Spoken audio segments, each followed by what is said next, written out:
relish for conversation. "My mind," he said, "rebels at stagnation.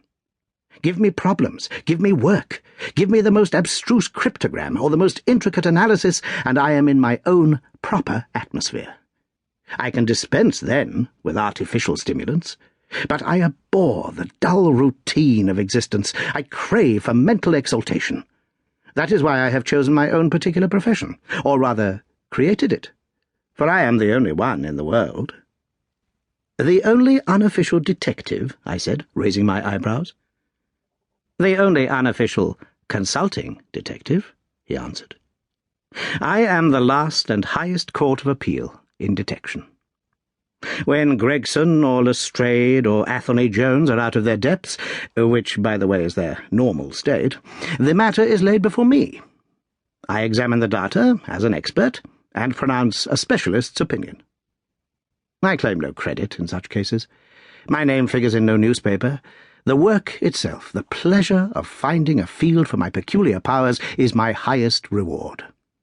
But you have yourself had some experience of my methods of work in the Jefferson Hope case."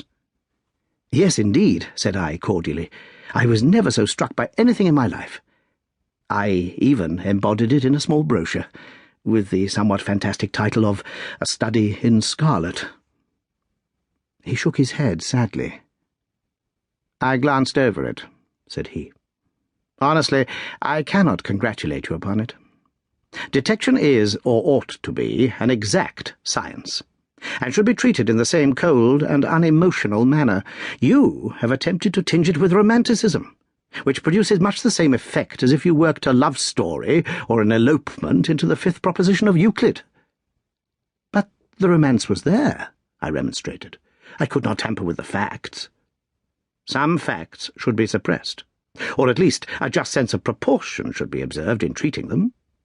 The only point in the case which deserved mention was the curious analytical reasoning from effects to causes by which I succeeded in unravelling it." I was annoyed at this criticism of a work which had been specially designed to please him. I confess, too, that I was irritated by the egotism which seemed to demand that every line of my pamphlet should be devoted to his own special doings. More than once during the years that I had lived with him in Baker Street, I had observed that a small vanity underlay my companion's quiet and didactic manner. I made no remark, however, but sat nursing my wounded leg.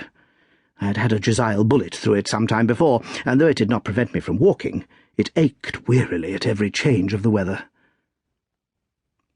"My practice has extended recently to the continent," said Holmes after a while, filling up his old briar-root pipe. "I was consulted last week by Francois Levillard, who, as you probably know, has come rather to the front lately in the French detective service.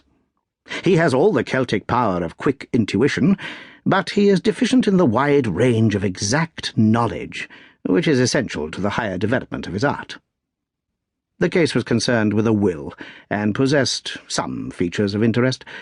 I was able to refer him to two parallel cases, the one at Riga in 1857 and the other at St. Louis in 1871, which have suggested to him the true solution. Here is the letter which I had this morning, acknowledging my assistance." He tossed over as he spoke a crumpled sheet of foreign notepaper.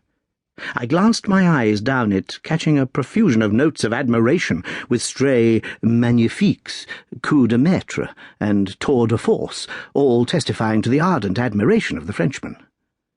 "He speaks as a pupil to his master," said I. "Oh, he rates my assistance too highly," said Sherlock Holmes lightly. "He has considerable gifts himself. He possesses 2 out of the 3 qualities necessary for the ideal detective. He has the power of observation and that of deduction. He is only wanting in knowledge, and that may come in time. He is now translating my small works into French." "Your works?" "Oh, didn't you know?" he cried, laughing.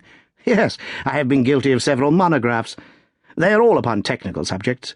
Here, for example, is one upon the distinction between the ashes of the various tobaccos. In it I enumerate 140 forms of cigar, cigarette, and pipe tobacco, with coloured plates illustrating the difference in the ash. It is a point which is continually turning up in criminal trials, and which is sometimes of supreme importance as a clue.